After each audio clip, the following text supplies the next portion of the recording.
thank you so much for being here. It really is an honor to be here with you this morning. To talk about what we're going to go through today, I just want to give you an overview of my part. So I'm going to be talking about the different models for assessing learning disabilities in the school system, and then walk us through an example of how that can be applied using a patterns of strengths and weaknesses model. And then Dr. Cho will take it from there and talk about how to make that culturally relevant. So there are, as Patty said, 3 main models used to identify learning disabilities for the state of California special education.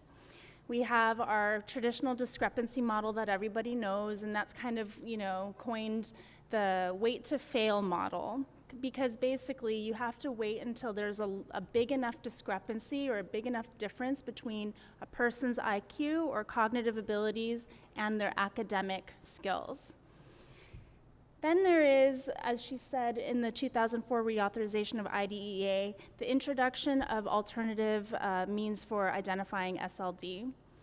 There is the response to intervention model, and we kind of call that the wait to flail model, or watch them flail model, because as the name says, it basically indicates that a child has to show difficulty responding to interventions, systematic interventions over different periods of time, and then they can become eligible as a student with a learning disability.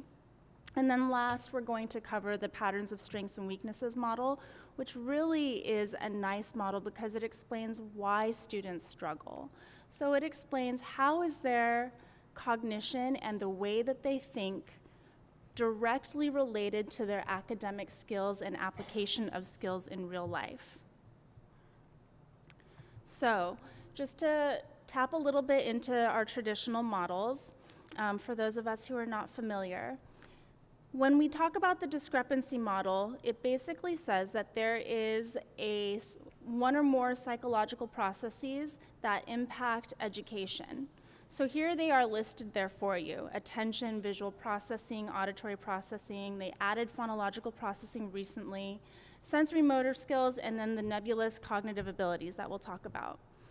So the interesting thing about the discrepancy model is that you could have a processing deficit in one of these areas, and you could have an academic discrepancy in, let's say reading, but it might not even be related to your cognitive process. And that just doesn't make sense, right? It's a nice little formula, but when you really break it down, it doesn't make sense. You want to find out why how a person's thinking directly impacts their academics. So that's kind of one flaw with the traditional SLD model. In addition, it does take a while to get that discrepancy, so you often have a late identification of students with learning disabilities. With the RTI model, or the response to intervention model, it basically works off of multiple tiers of support. So everyone knows the triangle to represent how tiers of support are provided to our students, and it's typically in 3 different levels. So tier 1 is, grade level instruction, additional grade level instruction that's provided to at-risk students, maybe 80% of your student population. So there's a universal screening that happens, and then perhaps the mode of intervention for tier 1 support is repeated instruction by their general education teacher. And you might look at the response to that intervention over an entire grading cycle. So it could be up to a trimester for our students. Then you move on to the tier 2 level, and that is where they get more focused instruction and support for their area of need. So some students might have some difficulty with blending words or blending sounds into words, and so they'll get some support from a reading specialist, for example. And that is usually monitored every 6 to 8 weeks, and their progress is tracked in that way. Once they make adequate progress, it could be that they have additional intervention for another cycle. It could be that they've graduated out, or it could be that they're just not responding and they need a higher level of support, which may mean consideration for special ed eligibility, which is our Tier 3. So Tier 3 really does encapsulate a small population of our students who are considered for special education. And basically, you're considering Tier 1 data and Tier 2 data, and that informs your eligibility for Tier 3. You're saying, this person has had this much intervention, it's been systematic, it's been consistent, it has all this data to justify they're not responding to intervention, therefore there must be something that is causing their learning difficulties and they are eligible for special education. Now we're going to just talk about a patterns of strengths and weaknesses model. There's a couple of common principles with PSW. The first thing to note is that you don't have to measure IQ. So you don't need to have a full-scale IQ, it's irrelevant. You're not looking for discrepancy, so full-scale IQ doesn't matter. The other thing is that you don't have pervasive deficits across the board. So I'm talking about our kids who are like the 70s kids, right? Or our low 80s kids. Those kids would not apply to this model because you're supposed to have, as number 4 says, cognitive abilities in the average range with isolated deficits in specific areas. And then lastly, and I think the most important part, is that your academic deficits relate directly to whatever cognitive process you have a deficit in. Here's the big question about this. If you have students who just kind of fit the common mold, they kind of seem like they might be your average IQ kid, having some struggles learning, would you be able to apply a PSW model with them? So this is just something for us to think about as we move forward. There are a couple of ways that PSW is quote-unquote measured. There are 2 main ways that they are measured. So there's the cross-battery approach, and that's the Flanagan model that is pretty much the most well-respected model because it considers the Cattell-Horn-Carroll learning theory about cognition. So it covers 7 domains, and within this computer software program, you have to plug in 2 numbers from your standardized assessments within each of those 7 domains. And you have a list of specific measures that you can come from. It's pretty easy to use. It's very easy to use. You also have the Dean model, Milton Dean. So he purports 11 psychological domains for cognition. And it says you do not have to assess in each domain, and you only have to have 1 subtest per domain that you choose to assess. So the tricky thing about the Milton Dean model is that, in my opinion, it is not comprehensive enough. It doesn't give you enough data. There is a 3rd model out there, and I'm not sure why I didn't put it up there, but it's the PASS model. So that's Jack Naglieri's model. PASS standing for planning, attention, simultaneous, and successive processing. So there's not a whole lot of research in terms of providing a formalized software system like the other 2 models have out there. There just isn't. So it's not something that is really used. It's kind of more to guide our processes and our own clinical judgment for understanding cognition. But when you look at the 2 main models that have software out there to score for patterns of strengths and weaknesses, these are your domains. So like I said, the cross-battery approach has 7 domains, and the Milton Dean model has 11 domains. We're going to focus on the cross-battery approach because it has the most research behind it. It's based in our most founded cognitive theory of CHC, and it's just the most psychometrically robust system that we have. So when you look at those 7 different areas, now you have to question, how are those applicable to special education? If we're talking about patterns of strengths and weaknesses using this model, we need to make them applicable to our special education processes that you can make eligible for special education in SLD. So this is one way of linking those systems.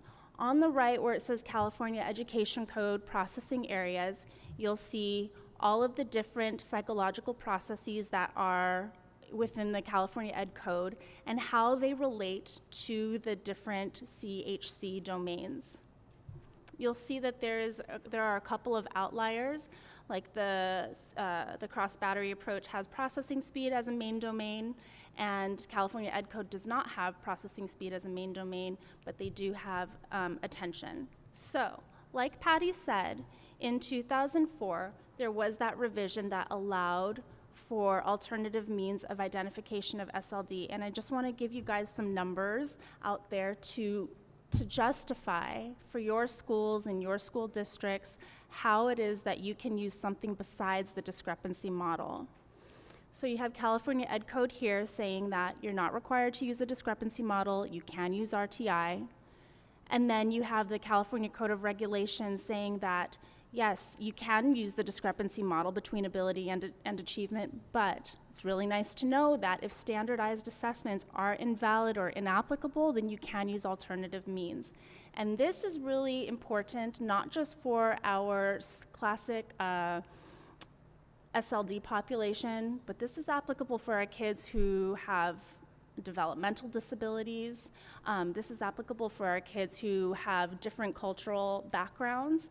And now you're really kind of taking in how to integrate all of their life experiences, all of their, everything that they bring to the table that might not be measured with standardized assessments. And then the Code of Federal Regulations says specifically you can use a pattern of strengths and weaknesses model. So that's all really great to know. That's all the information for when you go back to your school districts and you say, hey, we want to use a PSW model, can we do it? And they say, well, we're really worried because we only know the discrepancy model, that's really all that's out there. And here are your numbers to basically say, nope, we can. We can do something different. We can do something more progressive. We talked a little bit about some of the pros and some of the cons of using a PSW model. If you look at those computer-based software programs, they assume you have an average IQ.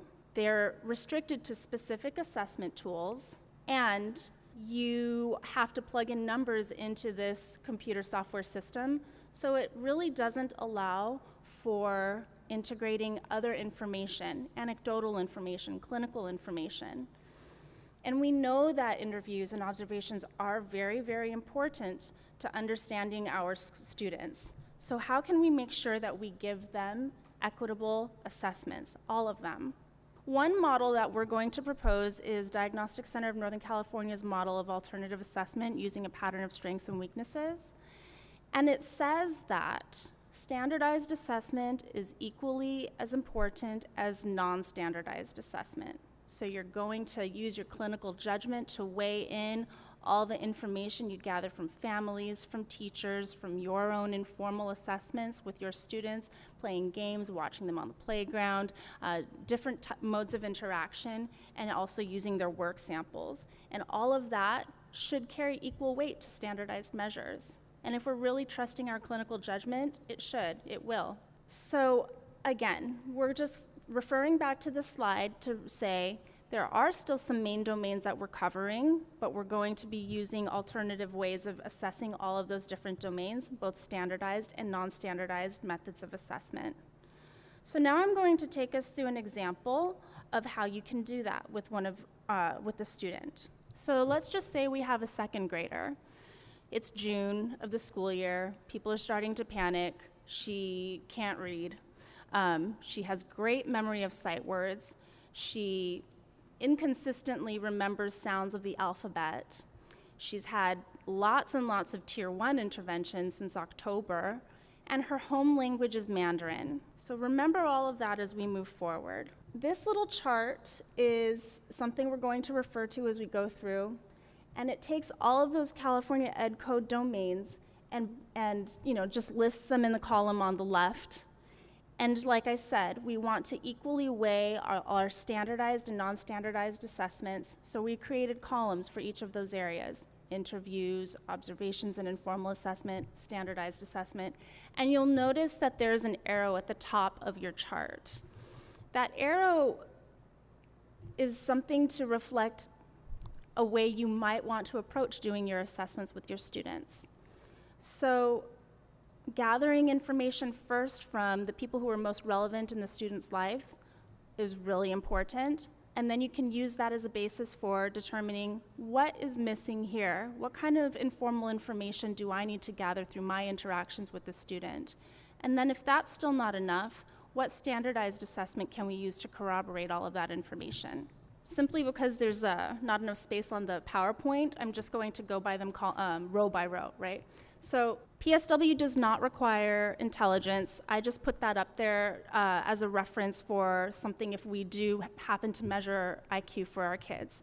So let's just say for our second grader here, her intelligence seems to be pretty good, right? She's got great generalization skills. She's really, really strong with inferencing and being able to draw conclusions from one thing to another. And she's very good at problem solving. So if something is missing in the picture, what is she doing to bring it all together, and what information does she need to, what kind of planning and other kinds of information does she need to draw a conclusion? One of the areas of California Ed Code, one of the processing areas, is cognitive abilities. So let's just talk about that for like a quick second, because that's the really, really nebulous one that nobody really understands and knows what to do with, and often nobody checks that box, but it's so, so critical. Because this is where you can bulk in all of your executive functions that seem to be so important and so universally applicable to all other processing domains. So your processing speed, your working memory, your planning, your organization, those types of things. So for our second grader, let's say she's not doing so hot with blending, right? That's what the negative sign is for.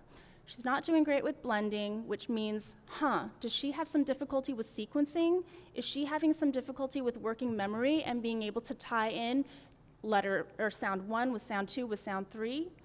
But then here's another thing that contradicts that. She's really good at applying working memory for 3-digit subtractions with subtraction problems with borrowing. Right? So you've got something that involves a reading subject and something that involves math, but both use the same cognitive processes. And her teacher says she completes work really, really quickly. So her processing speed seems on top of it. Okay, so we have that information so far, and we're going to move forward with some observations and informal assessment. So Secret Square, for those of us who aren't familiar, it's this great tool from like the 1980s, and they don't sell it anymore. You can buy it on Amazon for like $45, and it's just a little board game, kind of. And what's really nice about it is there's just a bunch of tiles with a bunch of different pictures, and you can use this as a tool to engage language, to engage categorization, to engage counting, lots of different ways to use this. There's also, let's just say we use the mastermind game. So mastermind is a really tough game to use with kids, and it uses a lot of planning, a lot of working memory, and a lot of visual spatial skills. So she does well with both of those tests, or both of those games. But her teacher says she doesn't understand the verbal directions in class, yet she still manages to figure out all of her assignments. So she's really got some good problem-solving skills going. So all of those are kind of looking pretty great for our second grader. Then we look at some of the cognitive abilities. With the mastermind game, again, she's done really well. You can use that across multiple domains and use the same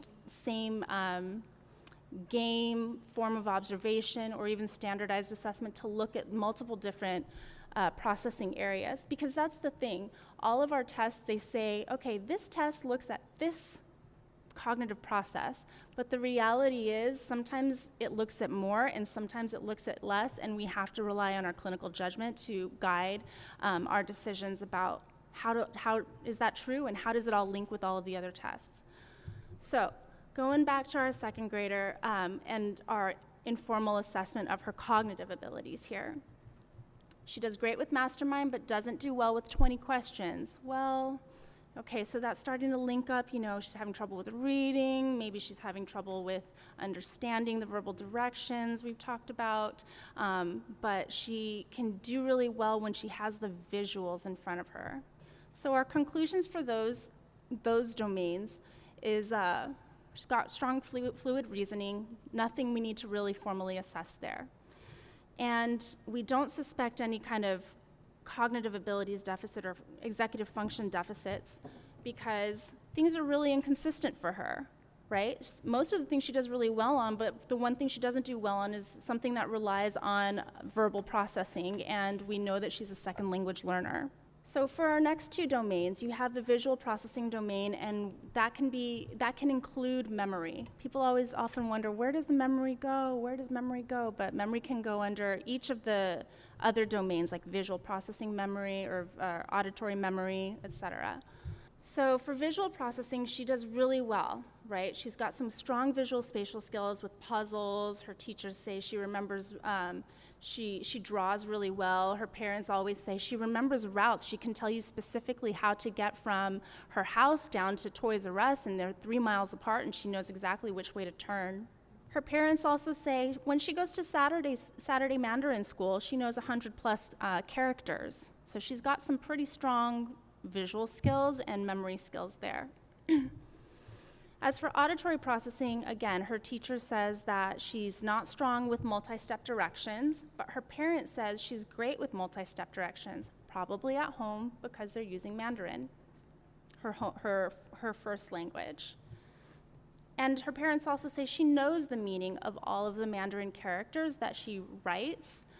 So we're seeing that there is that link between her visual processing of her Mandarin characters, for example, and how they link to meaning, to memory, to auditory processing, etc. So we're going to try a couple of games with her again. Blockus is a visual spatial game. She does great on that, no problem. And she described really, really detailed directions to get home. For auditory processing, she struggles. She watches and she copies her peers after they give her verbal directions, or after her teacher gives verbal directions, and she responds to what, where, who questions really well, but has trouble with the higher order language processing questions like where and why. She does well again with the guess who game, again, what, who type of things. So we're seeing that for less complex language, she has some great emerging skills, but for more complex language, she does not. So let's proceed. With visual processing, we don't see a deficit for her, nothing we need to formally assess. For auditory processing, there are still areas we need to rule out. So we're going to just use a couple of tests that we know well, the CTOP-2, the Comprehensive Test of Phonological Processing, and then the NEPSI, help me out here, neuropsychological assessment, I think that's what it's called, the NEPSI-2. And we're going to use the comprehension of instructions subtest. And for those of you who don't know, it's a subtest where they're given a visual book, a visual board, and there are shapes of different colors, different shapes and different colors on a page, and they have to do things like tap the red circle after you tap the yellow square under the black triangle or something like that. So it can be very, very difficult for sequencing, for memory, for auditory processing in general. And then we're going to, let me go back. So we see that for the CTOP and the NEPSI, she bombs them both. She doesn't do well. So for phonological processing, we know that she has inconsistent letter sounds and for English.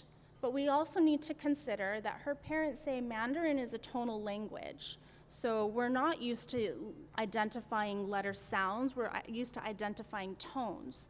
And also Mandarin is a sight-based language for writing. So again, when we're thinking about why was she originally referred as a student who had difficulty blending sounds into words? We have to take that information into consideration. Lastly, for our area of attention, she completes work when it's assigned. All of that is nice and dandy, and she's very determined and very persistent, so we don't have any kind of questions in this area. One thing that we wanted to do for our second grader in terms of informal assessment to kind of weed out, does she really have difficulty with sound blending, or is this lack of exposure and lack of experience because of her background as a Mandarin learner? Well, so we use this game called Smart Mouth. It spits out a couple of tiles with letters on them, and you can use it to however you want to, really, but to sequence, use those letters into words. So we say, okay, you got the letter F and the letter C, and can you make a 8-letter word with it? Can you make a 2-letter word with it? And see how it is that they respond. So for when we required that and used short vowel sounds, short vowel words, she didn't do well on it. But for words that she was able to come up with words that were sight words, she was very successful. Again, making us wonder about the background as a Mandarin-based learner with sight words or sight characters. So we still need to kind of do a little bit more digging. So for the phonological processing, we're going to do more CTOP work. And then for attention, again, we have no suspected deficits. Now I want to just show you how all of that information is integrated into one chart, because so far we've kind of had different columns for our interviews, our observations and informal assessment, and our standardized assessment. But how do you blend all of that information together? And this is a chart used with Diagnostic Center that covers all of the different processing domains under California Ed Code.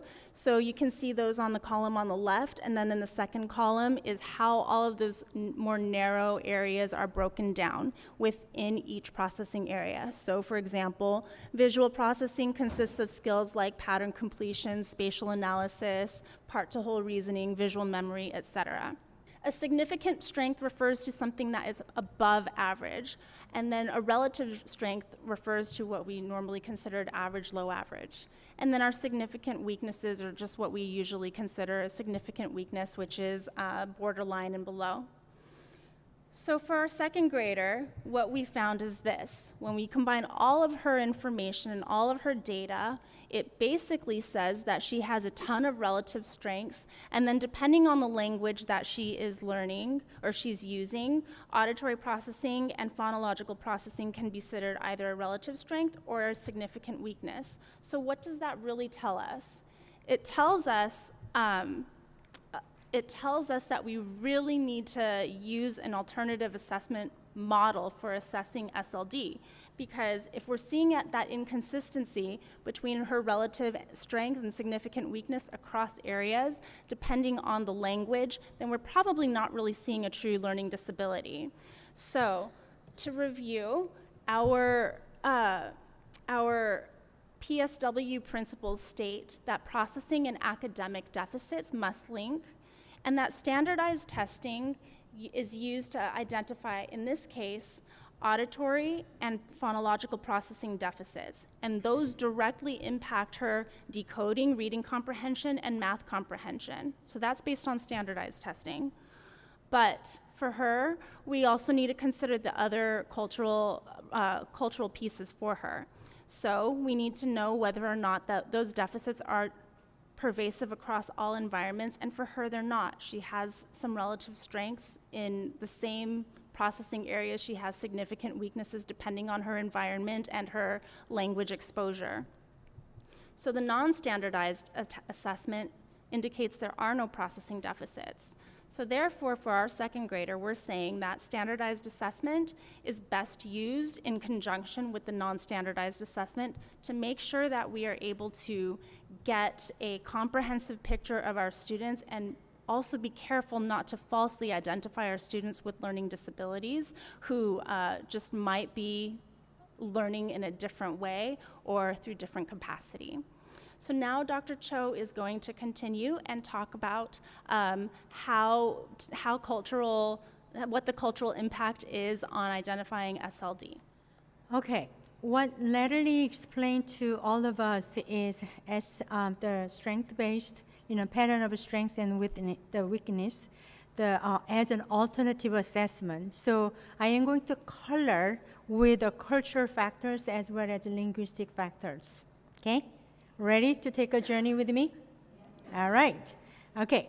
One of my colleagues, Colin Baker, she published a lot of and researched a lot of these studies in this area, and she once published saying that English language learners, they are often represented in special education, not because they do have a true disability, but because assessment issues. Testings, the tool itself, as well as the tester who's assessing, and process. Also, how do we interpret the represented testing result? Omission issues as well as discounting issues. So with that in mind, let's meet the English language learners in our own state.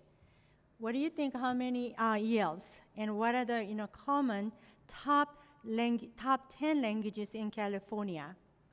Okay, Spanish, all right. Hmong, yes. Russian? Tagalog, great. So let's see that. It is a basic fact. It's a recent data. So over 22% of the public education students are English language learners. Then almost 43% of students in our public education system, they speak English not as their home language. It's a huge number, 43%. And 73% of those English language learners are currently in your elementary schools. Wow, they're gonna grow up. So it'll impact on how we teach, how we research. So amongst these, English language learners in California, 94% speak these top 10 languages. You already mentioned all these languages: Korean, Cantonese, Mandarin, and Filipino, Arabic, and Russian, and, of course, Spanish, the first top language, followed by Vietnamese and Mandarin. Do you think that we have a law for their civil rights? Which means that, this is what I'm saying. I wanted to say that this is simply their human rights. There is no law stating that ELs with disabilities need to earn the privilege for popular education, the appropriate education and assessment. It's just their right as human beings. Okay? All right. With that, Natalie mentioned about special education laws in terms of eligibility issues, so I'm going to focus on bilingual education. Well, Californians, last year, November 8th, do you all remember that? We passed the Proposition 58, which against the 227 that is implemented since 1998, which means that we will offer bilingual education and dual language instructions as an option for all the English language learners as well as non-English language learners. That's a great news in California. Unfortunately, though, in 2015, the U.S. Justice Department found that California has failed to address the high failure rates of tens of thousands of English language learners in their academic performance. So, as a result, state education agencies and all of us agreed to new training and also developing the handbooks and the guidelines for all school districts so that they can implement appropriate instruction and assessment for all the English language learners under this Federal Equal Educational Opportunity Act. So that's a big news for us as well. I am involved with the CDE, the workforce right now, to develop handbook for all the California districts, how to refer and assess and make a decision and provide appropriate special education in California for all English language learners, because we are required to present the handbook by 2019, January of 2019. So we just began the work last week. Okay? So I'm so excited. Now, because of what Natalie told us, and then I'm telling you guys that traditional way of assessment and standardizing assessment will not work until we make a balanced approach, which means that we need to use the multidimensional and alternative assessment the way that we are presenting today to you. And also non-traditional ways of assessment we need to keep develop, as well as we need to implement appropriately. So that's why we're doing this service training today. Now, this is one of the activities that I use in my teaching for special education teacher training at my university. And I'll bring the lots of different kinds of beans and seed, and then I place them on the table, and then I ask my special education teacher candidate sort them based on their own criteria. Then they work on it, and then I give them a notepad and then have them write their reason behind, and then criteria, how they sort those beans and seed.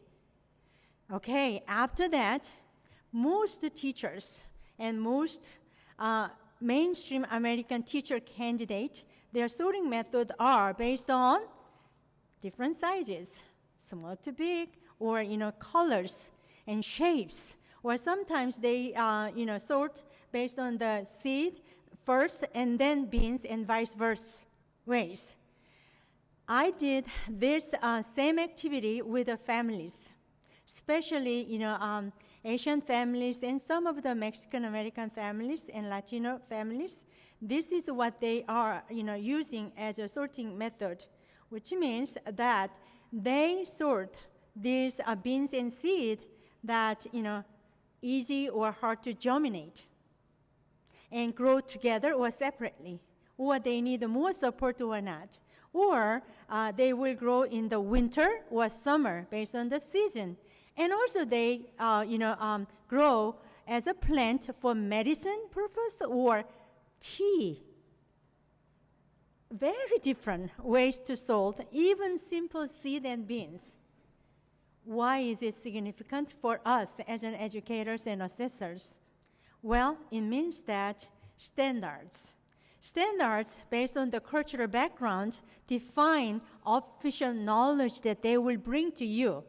And also you have your own standard based on your own cultural background and as an official knowledge to your work when you deal with families, right?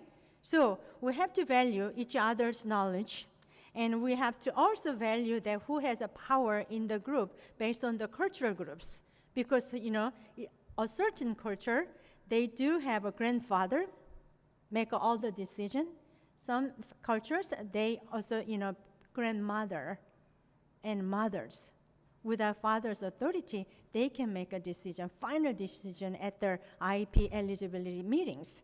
So we have to know all these kind of things. Now, there was a cultural piece. Now let's talk about the linguistic piece. The linguistic, language difference on the identification process for special education is very great. So let's talk about that. Well, as an educator and researchers, we used to think that concept development, as underlying concept development, was separated by language to language in our brain. But many, many researches have been done. Now we clearly understood and know that that's not true. In our brain, we have a concept development is common to both languages. So CALP, which means the James work, they're saying that second language acquisition, he mentioned that, cognitive academic language proficiency as a academic language development, as a concept development in your brain. And when you have first language and second language underlying and underneath of the water, the iceberg, theory, that there is a common underlying proficiency as a, academic, cognitive academic development. They are developing the fluency. So more language and concept development in their first primary language, that means that they develop it and that it will transfer. I'm talking about the cross-linguistic, transfer theory here once you acquire basic English. So there is no research saying that when you have English language learners exposed to primary language in instruction and assessment, it will cost for their academic, development in English. There is no research supporting that, which means that the more you have, primary language development in terms of the academic level, they can transfer to second language. I learned Chinese first, personally, in Korea, and then Korean was my home language, and then, from elementary school, I learned English. Then junior and high school, I learned French because there was a required curriculum. So by the time I graduated from high school, I was exposed to 4 languages. And all my children are trilingual in this country. So it can be done. And they are doing great in academic level. So don't worry about, hurting their learning the second language and not exposing them to primary language. That's not true anymore. So we're going to put the culture and language together. In, Doctors Holtz and Chance, they study intensively on intercultural communication patterns here. There are, generally speaking, we can divide into 2 groups, high context versus low context. Mostly, Anglo-European Americans, teachers and assessors are from the low context cultures, in my experience, in our training. And high context cultures composed of Asians, Latinos, and more Native Americans and some of the African Americans. The way they think, the way they communicate is very significantly different.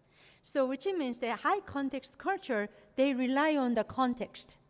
Low context culture, they value on their verbal interactions. So this group, high context, they have a hierarchy in even language, not even culture, hierarchy.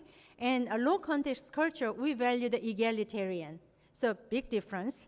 And here, they use the indirect, more implicit way of style. But this group is using more explicit and direct, communication styles. Long pause during the conversation, and also silence. You think about that. In high context culture, they value it. Silence is golden. That's how I grew up. But it was very difficult for me to be able to join the low context culture in my work setting, that I have to talk. And then my long pause to reflect on what's going on, viewed by other faculty members that, oh, she is not interested in, or she's incompetent. They are not comfortable with the long pause that I had exhibited. So it's just, I'm not making judgment here, I'm just making you the differences here to be aware of when we assess. So when you have English language learners at testing or instructional setting, consider this, a second language acquisition period, like laterally second grade students, right? Because they will have interference from the first language, and they will also getting through the observational period. We used to call the silence period, but observational period. I don't want to eat. I don't want to eat yache. I don't want to eat yache. which means that I'm doing code switching, which means that those English language learners are fluent in both languages. Like me, that I'm fluent in English and Korean, so I can code switch anytime I want. So don't take it as a learning, or language difficulties. They are exhibiting the fluency in their both languages. Some English language learners frequently omit articles. Many Asian countries, they don't have articles. A, on, the. We don't know how to use it properly because we haven't exposed to. Very difficult even for me. And inappropriate word order. Syntax, the inner sentence, subject, verb, and object. That may not be true in other languages. They have a different way of saying it. For example, Korean is very opposite. Speech. So these are the examples. You will be seeing these examples often in your assessments. And the other one is tonal language that I look at the Natalie's presentation, so I added this. The Mandarin, Chinese, especially Vietnamese, Laotian language is tonal language. English is alphabetic language, and then Chinese is a pictorial language. Korean is, alphabetic language. So when you look at it, all these structures of the language, it makes sense. Yeah. So ma. In Mandarin, ma, ma, just a simple 2 letters, but when you put on the tones, you will have different meanings. Ma can be mother, house, scold, and flex, and curse. So we have to be very careful where they put their tone in, okay? Yes, yeah.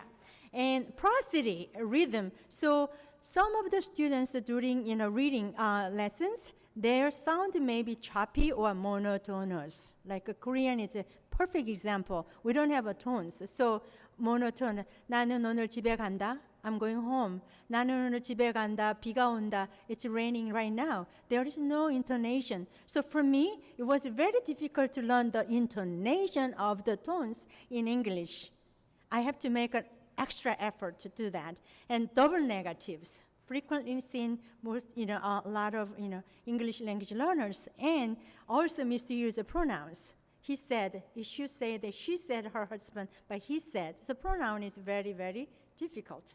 And so we wanted to make sure that, is the students receiving appropriate instruction based on her or his self-score. Reading, writing, speaking. You need to have all the component of the language development, English language developments. You need to have the data. And also, what is the student's progress in primary language? You may want to also check and compare with her or his siblings or the peers who are in the similar situated, so same language speakers in the same grade level. So compare them, okay? And procedures and criteria, clinical interviews are very important. Clinical interviews we call, conversation with a purpose, because you wanted to find out who the student is. And then assessment, ecological assessment for English language learners, which means that you are not focusing only on students, you are focusing on the environment surrounded by the students. That's the ecological approach. And interview is very, very important. And you don't want to finish only one session. You want to have several meetings to check on the intellectual ability, academic performance. Also, very important that social, emotional, development. So I am going to, this will be the, I think, the last one. Yeah, what to check for? We check for academic, ability, and then social, emotional, and historical pattern. Also, we wanted to check for previous teacher's comment to find the pattern of the current teacher's comment. Very, very critical information. So now, why don't we give the instruction in first language and second language? Why don't we do our best to provide this dual language instructions during the testing? And also, why don't we rephrase confusing instructions. There are some instructions that doesn't make sense, not even only the English language learners or English only speaking students. And also, why don't we provide extra examples and demonstration and extra times for these students? And let's ask them if they know the answers in their primary language and write them up and then check with a language specialist later on. Lastly, I wanted to make sure that we are using dual scoring system. When I adopted my son with the disabilities and I hired ELL who is evaluator from my work setting, and then we used the same assessment tool, and then I did Korean version. I mean, there is no Korean version in this country, so I just, because I'm fluent, so I assessed him in Korean, and then my friend used the, standardized testing, non-standardizing in English, and then we compared. And then if he knows the concept, and the purpose of the testing item was on the concept, then it was a corrected answer, okay? So dual scoring system is a very powerful tool. We are doing this because assessment, including assessment, education is not a product. It is a process. So we are working very hard to make sure that they have appropriate assessment procedures for all English learners in California. So what's the percentage of students who are not speaking English as their second language in California public school system? What's the percentage? 25? 43%. 43% of all students in public education, they speak English as not their primary language. So let's continue our hard work. So thank you. Hello, everybody. I'm very honored to be here, and thank you.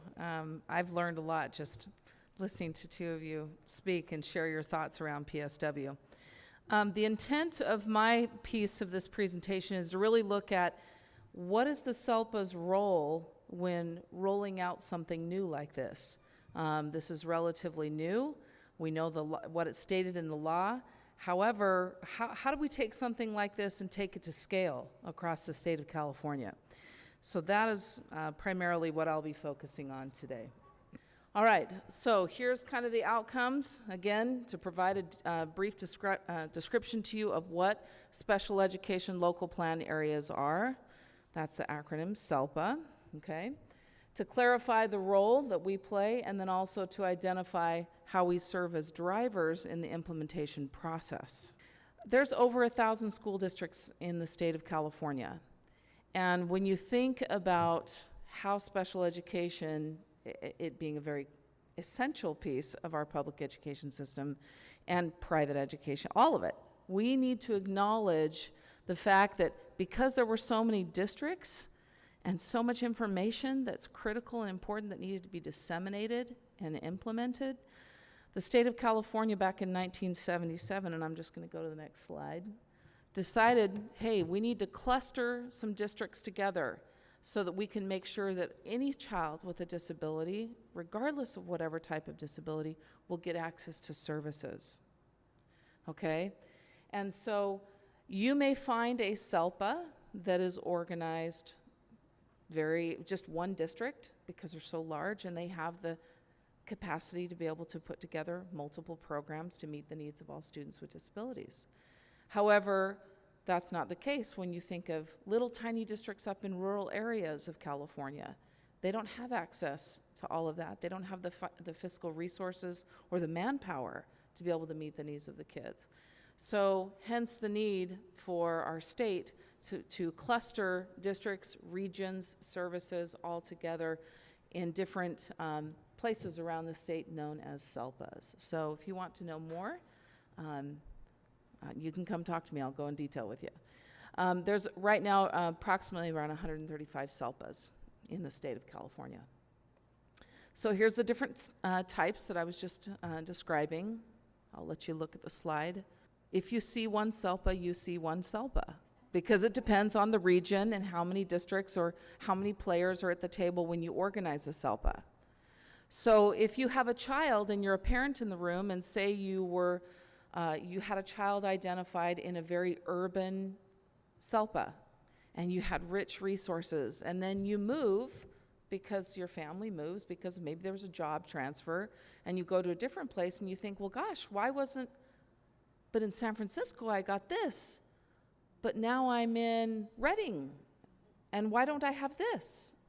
That's because everything is dependent on how that SELPA is organized, okay? Make sense? All right, so what do we do? What does a SELPA do?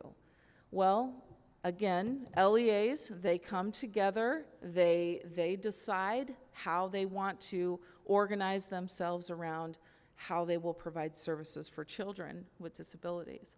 So when you think about rural areas, okay, there's a concept, and there's the reality in our state that we have small and sparse SELPAs, which means they're very rural and sparsely, densely populated areas, and they have to travel great distances to get services and supports.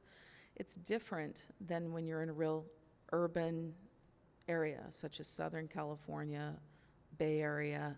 Different here in Sacramento, very different. Our job as SELPAs is to ensure that those children get what they need, okay?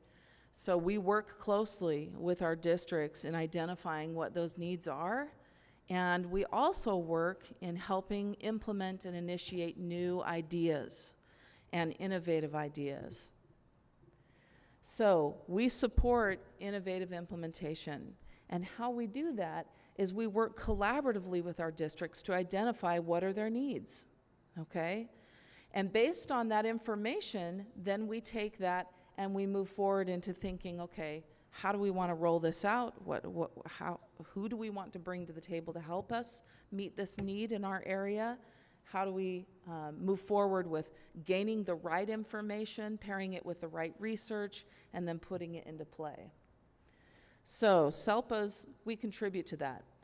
So today is not a presentation on implementation science, so I'm just pulling out pieces of this. If you want to know more, I encourage you to go to the NERN website, and you can learn all about that. NERN is National, help me out, Patty, National Implementation Research Network. And so NERN.org, I believe that is, right, Patty? Okay. So if you want to learn more, you're welcome to go there. This really talks about the stages of implementation. And as you can see in the first bubble on the far, what would be your left, correct? Exploration, installation, initial implementation, and full implementation. And this is all based on the research of many brilliant people who have worked hard to identify how can you get something to take root and take action and really be implemented and implemented well that will stick. Not just throw something on the wall and watch it fall for, let it stick for a while, but then eventually it falls. How do you get an initiative or some new research implemented and implemented well with fidelity? How do you do that? So the SELPA's role really lies, at least my SELPA, okay, and it may be dependent on the different type of SELPA that you're in. I support exploration. I work with my directors of special education to identify what is it that we need. What do you need? That's my job, to ask those questions.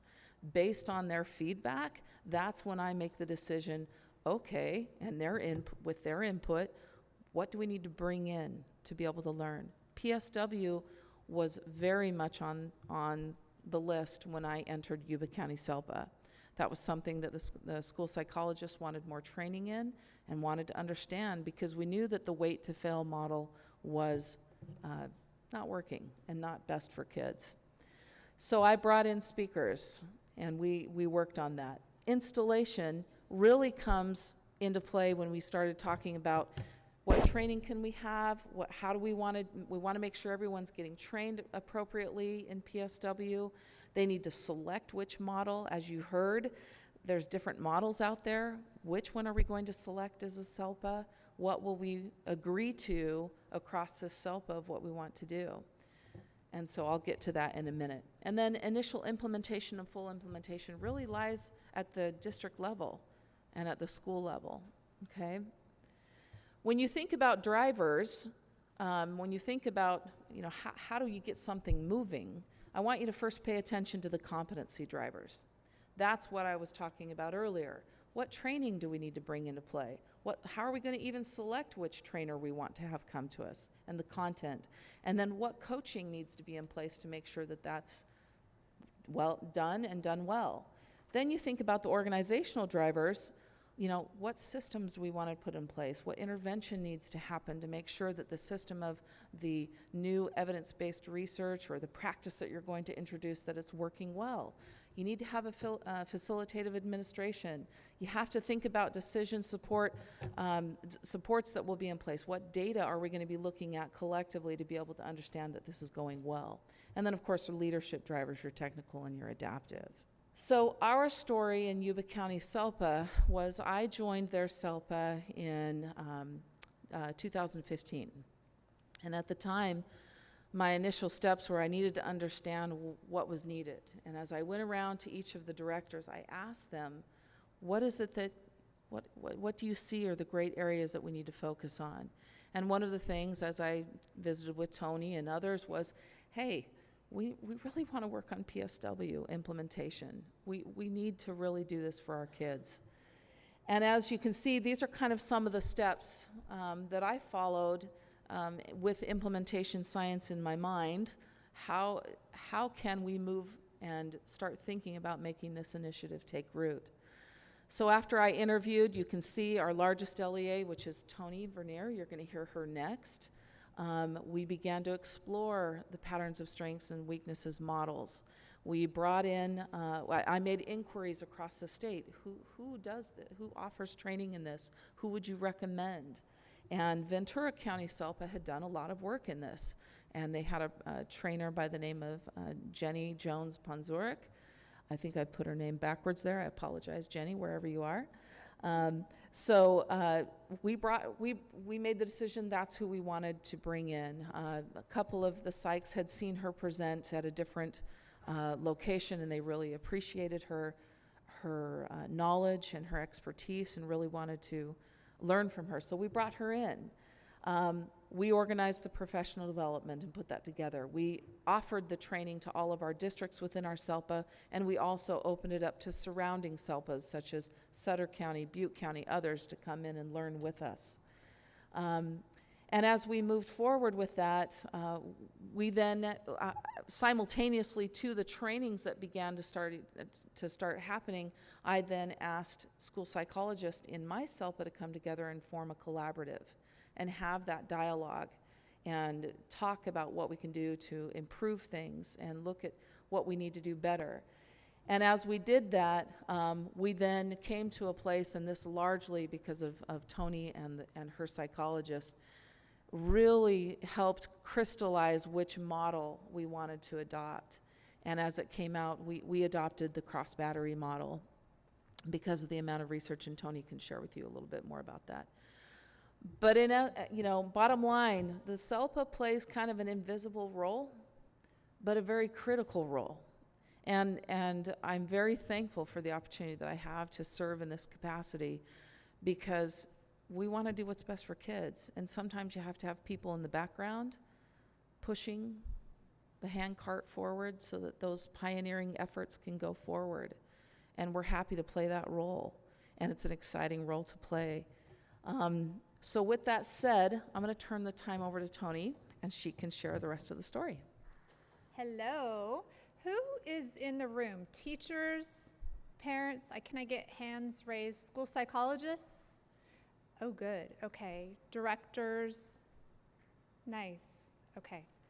I want to make sure I use our last few minutes wisely here. I am originally a school psychologist and also a preschool teacher, and so I have had the experience of the discrepancy model going through 15 plus years of using that model for identification. And so I feel like I'm at a place in our career with my staff of 11 school psychologists where we're kind of looking at each other, going, oops, I think we've done some misidentification, and we're coming up on some triennial reevaluations going, this was an English learner issue. And so we're able to make those corrections and have those conversations. And thankfully, the reaction that we're getting from a lot of families and parents is, oh yeah, we knew. And so we're having some really good experiences. About 3.5 years ago, we started having more and more frequent conversations about how uncomfortable we were with the old discrepancy model, and having conversations about the merits of using an absolute discrepancy or a regression model of discrepancy, scratching our heads going, I don't even know if either one of those makes sense. So at the same time we were having those conversations, we were getting out and going to Jenny Jones training and any other PSW training we could find in our region and a few out of our region. And ultimately, we are also kind of a shout out to Dr. Christo with Sac State, who has done a lot of good trainings in our area around PSW. We came to the conclusion that, you know what, let's stop this discrepancy conversation and let's just really focus on our training regarding PSW. So about the summer time, 2015, we sent some of our staff, again, to Jenny's training, looked at that decision and really had to take a leap of faith and say, let's go for it. Let's continue our work. Let's continue our training.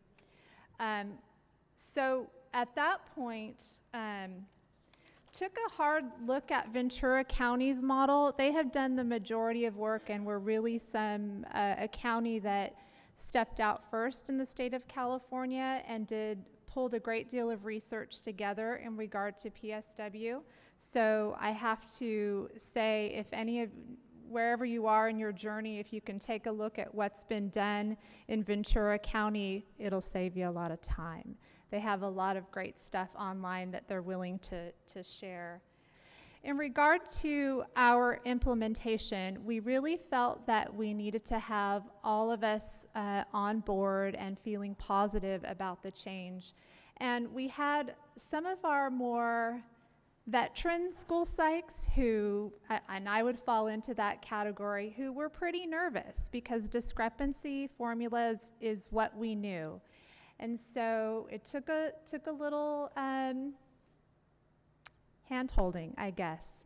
And really, when we agreed to use a PSW report template, which we hadn't done templates in the past, we had done just all 11 psychologists, similar but very individualized report writing.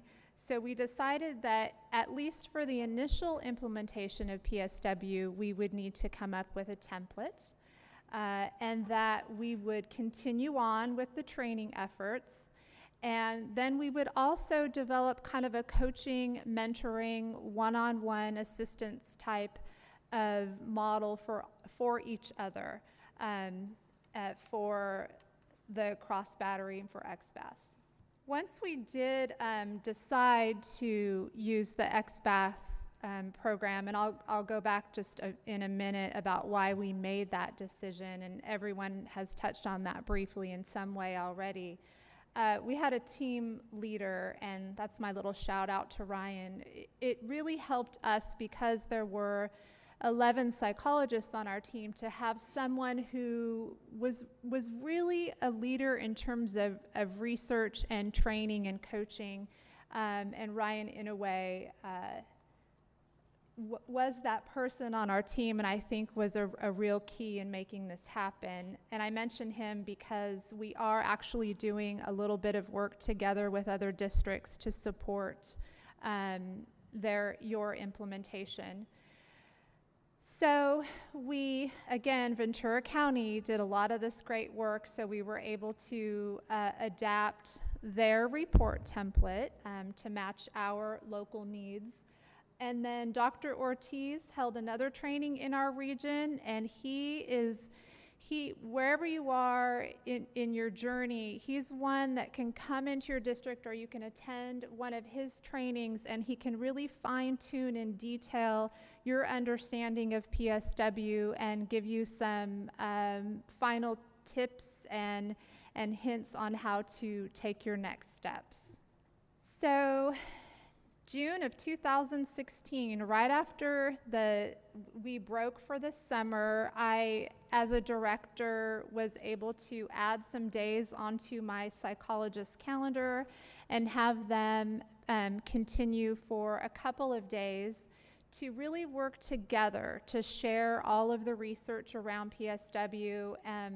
It really took, in my thinking, and as I've watched them with this implementation, it was about a 6 or 8 month time period where I think they felt like they were going back to school. They were relearning so much of, what we were taught. We spent 3 years in graduate school learning that discrepancy model and talking about regression and learning that 22 points, or is it 22 and a half, and all of that. We were basically going, that's gone. And so for me as a director, my support to them was, let's get rid of everything else. Let's take all the compliance stuff off the table. Let's take all those nuts and bolts off the table. Your focus for the next 6 months is PSW, and I want to give you that time. So they had time every month where they were away from their schools to study and work together, and Lora hosted at the SELPA the collaborative meetings where all of the school psychs came together in the county and worked together to further their education and really support each other. I know that when we talk about the XBAS program, as a psychologist, it may seem easy, but to all the other stakeholders that we work with, it's not. It's difficult, and it is a good deal of learning, so it takes time. Then, the beginning of last school year, we did an additional sort of refresher where we did sort of a peer check to make sure that we could run those numbers through the XBACs and really understood where all the different processing areas fell, and made sure we were on the right track and everybody had full understanding of how to use the program. And then through all of this last school year, again, we provided protected time for cases that came up, and those conversations that will come up and actually may even turn up at OAH down the road in terms of eligibility under the discrepancy model versus PSW. We want to be able to talk about those difficult cases as a team and shut the door and talk about, that specific student who was found eligible 3 years ago and now does not. How do we communicate to those teams? How do we continue to provide services? All of those type of conversations are vital through the transition for at least the first couple of years. So as we move into next school year, again, our monthly psychologist department meetings, and even with our special education teacher meetings, this continues to be our focus, and all the other, what I consider sort of non-essential pieces, are handled through email or phone calls or memos or whatever, so that they have that additional year to really get comfortable with PSW. Why we selected cross-battery over some of the other methodologies. The cultural linguistic interpretive matrix, and I'll just say that one time and then call it the CLIM from now on, really has a good connection with the Cattell-Horn-Carroll theory of intelligence, and really can get, as Dr. Cho was talking about, all those variables that come into play with our language learners and our students that have different cultural backgrounds. And so when we talk about nonverbal assessment or modified assessments, which are all very good techniques, nonverbal testing, the nonverbal portions of our more standardized intelligence tests, the CLIM really pulls together good assessments and controls for that cultural bias. And it does actually quantify the different scenarios. So in terms of language acquisition and culture. So when we're looking at the outcomes for an individual student, there's 3 different scenarios that it controls for. One, that test results are invalid because the primary influence is language and culture. And then scenario 2, when language acquisition and culture are secondary, but your test results are still valid. And then also when there's a minimal impact and actually don't impart any influence on your test results. So you're actually coming through the Limm with numbers having a quantification. One of the reasons why we chose cross-battery. Now, CHC intelligence theory, this is the piece as a school psychologist that thankfully is gone. And we used to have a joke with all of us that you can look through a little window in a meeting room and find the school psychologist because they're the ones going like this, meaning intelligence and academics, and then they do something like this with their hands to represent the processing weakness. So you're doing something like that to show a visual for a discrepancy model. Well, with CHC, and Natalie talked very eloquently about the different areas of processing and intellect and how they connect with academic performance. And we really eliminate this guessing game of, well, it's visual processing weakness and they have this problem with math. So, yep, they're eligible for special education. And we knew that felt, well, we didn't feel very confident in having this conversation. And again, Ventura County, they, not necessarily under Jenny's leadership, but as a team, they pulled together every single piece of research that links those processing areas with academic performance. They got into a room for about a week with all of that research and created this compares document, the Comprehensive Organizational Matrix of Processing Achievement Relationships and Evaluating Significance. This document, which you can get online with Ventura County, is amazing because it connects every single one of those processing areas with an exact academic link. What we created, and again, a couple of our psychs really spent the majority of their time doing this work, we took the conversation, again, out of the air and brought it down to the table. So we created some visuals for our meetings to represent a student's individual processing strengths, which is a representation of their overall ability, and their processing weaknesses, and then their academic strengths and weaknesses. These are our processing cards, and we've designed 7, one for each of our broad abilities, and then a brief description right on there, and fun, these are laminated. And there's an area at the bottom there to record the student's performance and whether it's a strength or weakness. And then we have our academic cards, 8, you psychologists know, 1 for each area per California Ed Code. Also, they have a brief description of that academic ability, what it looks like in the classroom, and then a place to record, and we've got our markers, place to record whether it's a strength or weakness. And then we have this fun chart. So gone are the days where we're having to show the bell curve, all gone, and little smiley faces to represent the higher end of the bell curve. That was so sad.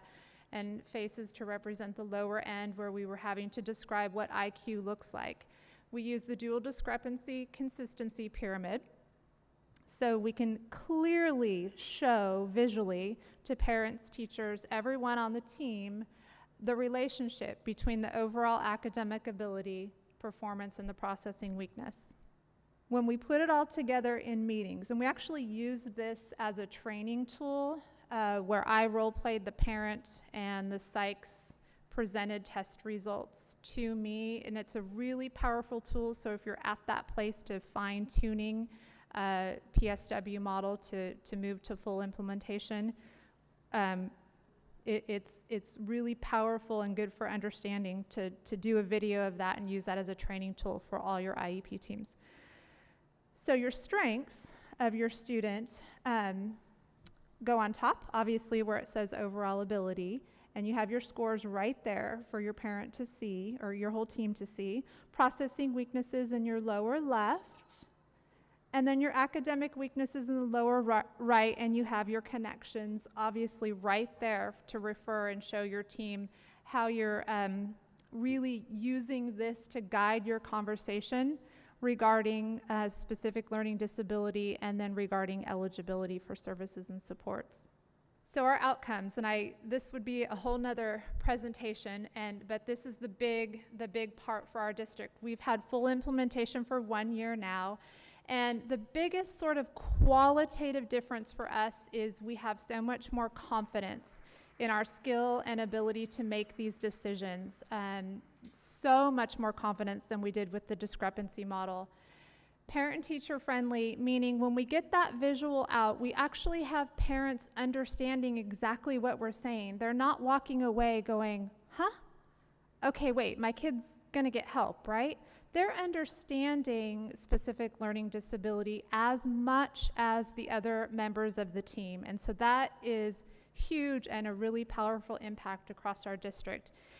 And the next big piece, and Dr. Chow's gonna love this part, our beginning data collection is we have thus far seen it's about a 4.5%. That 6 was a little high once I ran numbers a couple of weeks ago, about a 4.5% decrease in false identification of English learners as specific learning disabled. So the results are there. My time is up. Thank you. The UC Davis Mind Institute was created in 1998 with a promise to find cures for neurodevelopmental disorders. Every day, our physicians and researchers come closer to fulfilling that promise. Their groundbreaking research on autism, Fragile X syndrome, chromosome 22q11.2 deletion syndrome, ADHD, and other brain disorders are helping children achieve their fullest potential. Please visit our website to find out more about current studies, upcoming events, and how you can help make a difference.